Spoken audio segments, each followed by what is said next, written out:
From VOA Learning English, this is the Economics Report in Special English. Americans are buying more products and services than ever before through the internet. And the popularity of online sales is likely to spread to other countries. Online sales now represent as much as 1/10 of all retail sales in the United States. Experts say online shopping hit records in both November and December. 57% of Americans have bought something electronically. This has led traditional stores to seek new ways to keep their customers loyal. Store owners worry continuing growth in online sales will hurt their business. Cornell University marketing professor Ed McLaughlin says they should be worried because any products that can be sold online will be. Ed McLaughlin says traditional stores can keep their customers by selling goods like clothing, which buyers may want to see and try on before purchasing. He says the stores could also offer things that are difficult to ship. He says some stores can please customers by offering to set up or repair electronic products. Bill Martin is the founder of ShopperTrack. His business helps stores learn about their customers. He told us that traditional stores offer a social experience that some people enjoy. He says there is still a lot of emotion in the buying decision, and it is hard to get that emotional feeling from shopping online. So there is still a place for brick and mortar stores. Bill Martin says traditional stores can provide goods to buyers faster than online businesses, and some retailers use their websites to persuade people to visit their stores. For VOA Learning English, I'm Laurel Bowman. This is the VOA Special English Health Report. The World Health Organization says the number of cases of tuberculosis has been falling since 2006. Also, fewer people are dying from TB. But a study by researchers at the University of California, San Francisco, says smoking could threaten this progress. Nearly 20% of all people use tobacco. The smoke also sickens millions of non-smokers. The new study predicts that smoking will produce an additional 34 million TB deaths by 2050. Efforts to control the spread of tuberculosis have mainly focused on finding and treating infections. Much less effort has been made to understand the causes. Dr. Anthony Fauci is director of the National Institute of Allergy and Infectious Diseases. He says more than 1 million people each year die from TB, and millions more get infected. It's still a very important problem. So we have to do the practical thing, and we have to do the fundamental research things at the same time. Smoking does not cause tuberculosis. Bacteria cause the infection. But the study says smoking affects the nervous system in a way that makes an inactive case of TB more likely to develop into an active one. Study co-author Stanton Glantz is director of the University of California's Center for Tobacco Control Research and Education. He says tobacco use could increase the number of people expected to die from tuberculosis between now and 2050 by about 26%. The study is described as the first to identify a direct link between tobacco use and rates of TB infection and death. Professor Glantz says the results should guide those creating health policies and TB control efforts.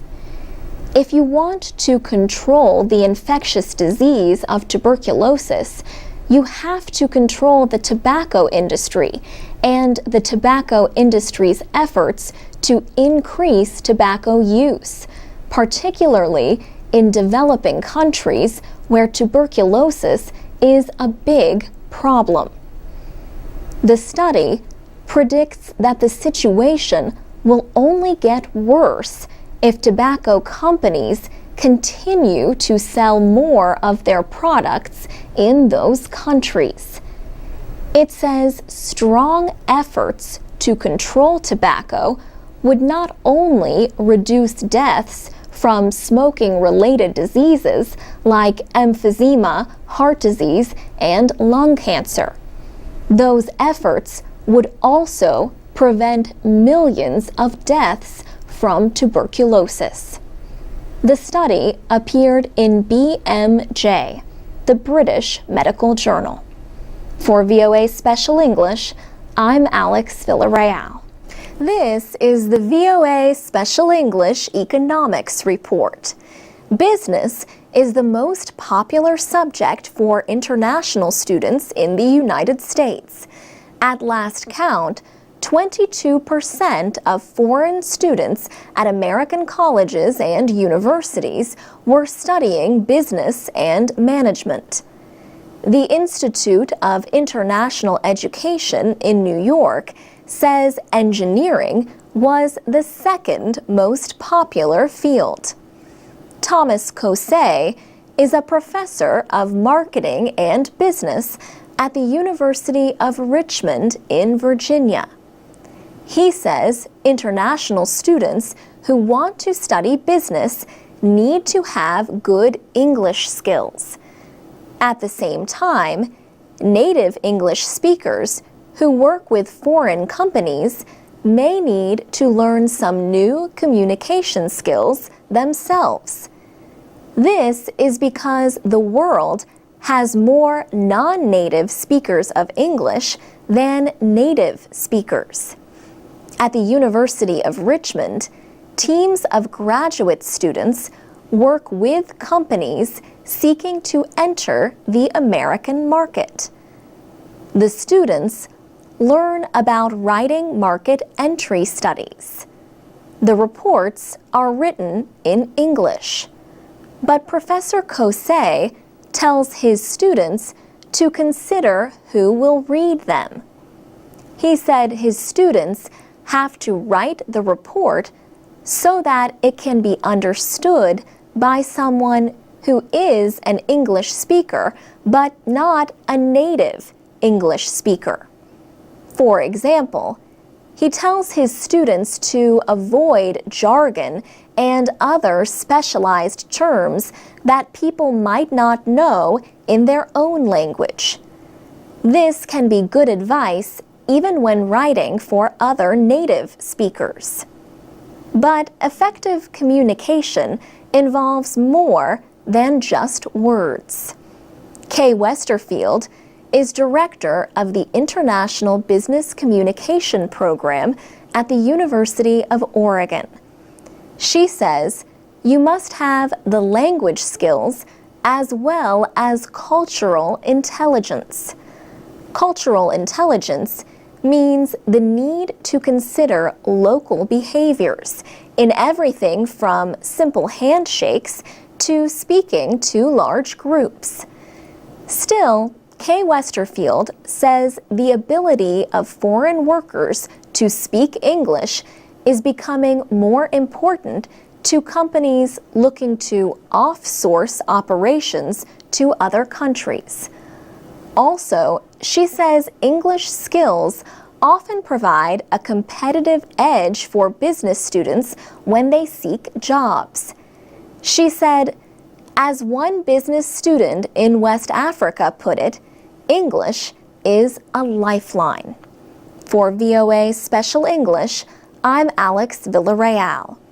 We offer live English lessons Monday through Friday at the VOA Learning English page on Facebook. You can also read and listen to our programs and find activities for English learners at voaspecialenglish.com. And we have podcasts on iTunes. This is the VOA Special English Economics Report. Energy has become an important issue in the American presidential campaign.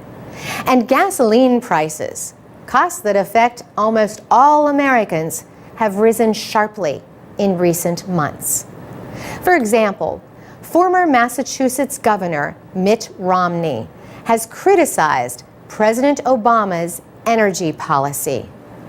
In a newspaper commentary, he said the president has let prices rise while placing too many requirements on the energy industry.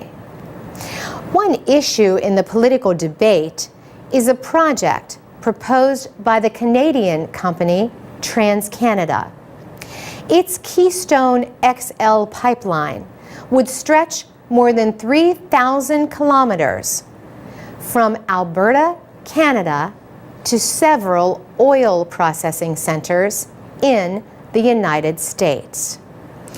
If completed, the project would cost about $13 billion and transport over 1 million barrels of oil a day. The Republican Party has criticized President Obama for delaying work on the oil pipeline. Republican Doc Hastings serves in the United States Congress. He says the party wants to use all of the nation's energy resources. Mr. Hastings says that would include use of both the Keystone XL pipeline and oil exploration in coastal waters. He says Republicans in the House of Representatives have passed reforms that break down government barriers to America's natural resources. And he says the House has passed legislation that would open coastal areas to new oil exploration and production. In early March, President Obama visited a Daimler truck factory in North Carolina. He told workers that more oil exploration is not an easy answer to the nation's energy problems. He said the United States has 2% of the world's oil reserves, but uses 20% of the world's oil. He said this means that even with increased oil production, there is no easy answer to high gasoline prices. Workers at the North Carolina factory build alternative fuel vehicles. Mr. Obama told them that new sources of energy mean more jobs. The president has called for tax breaks on clean energy vehicles and urged local governments to buy them. He also has asked lawmakers to end $4 billion in support for the oil and gas industries. For VOA Special English, I'm Carolyn Presutti. You can download texts and MP3s of our programs and learn English at voaspecialenglish.com. This is the VOA Special English Education Report. Did you make a New Year's resolution? Some of you shared your goals at the VOA Learning English page on Facebook. And no surprise, many of you said at least one of your goals for 2012 is to speak English better. Daniel Kwan even went so far as to declare, "I'm definitely going to try to study English at least an hour a day." Jose Antonio Velarde says, "My first resolution is to speak English as fluently as my Spanish." And Tuti Riel says, "My New Year's resolution is to be able to speak English and Mandarin fluently and be a better person." Juwita Zulmi says she wants to improve her English and get a scholarship to study overseas. Another goal for 2012, a new boyfriend. Durley Johanna Barreto has these two resolutions: to speak English fluently and to get a job. Hsian Kim also has two goals: to lose weight and improve speaking English. And Katie Cecalina has these resolutions: don't eat meat, I'll take it easy, then to learn Spanish or Italian and find my real love. The last ones will be the most difficult, she thinks. Rafa Mintz's main goal is finishing high school and getting into a university. Lola Wesquito Octobrata says, "I am going to get married and finish my undergraduate study with good results." And Uma Sharif is ready for the next step this year, a master's degree. Handri Permana has this resolution: be more meaningful before my time's up on earth. And Handri has this advice for others: have fun seriously in life. DNL Pajirian has fun playing the video game Defense of the Agents, or DOTA. DNL says, "My New Year's resolution is, I want to spend more time on my studying than playing Dota." Refki Aditya's resolution is to not be lazy about studying anymore. And Noor Chinifa says, "I want to be the best in my national examinations, to be a braver girl, and to take a scholarship abroad." Shara Radinka offered this comment: "My resolutions are to pass vocational school, get a scholarship, and visit Singapore and Malaysia." And Sita Adyuda is thinking of Australia in 2012. "I wish I could have a career abroad in my dreamland of Oz. And let's see, as I'm an optimist, I'm going to make it real this year. Ha ha ha." For VOA Special English, I'm Carolyn Presutti. Go to voaspecialenglish.com to read, listen, and learn English with our programs and activities. You can also find live lessons at the VOA Learning English page on Facebook. This is the VOA Special English Health Report. Heart disease is the world's leading cause of death, yet most cases can be prevented.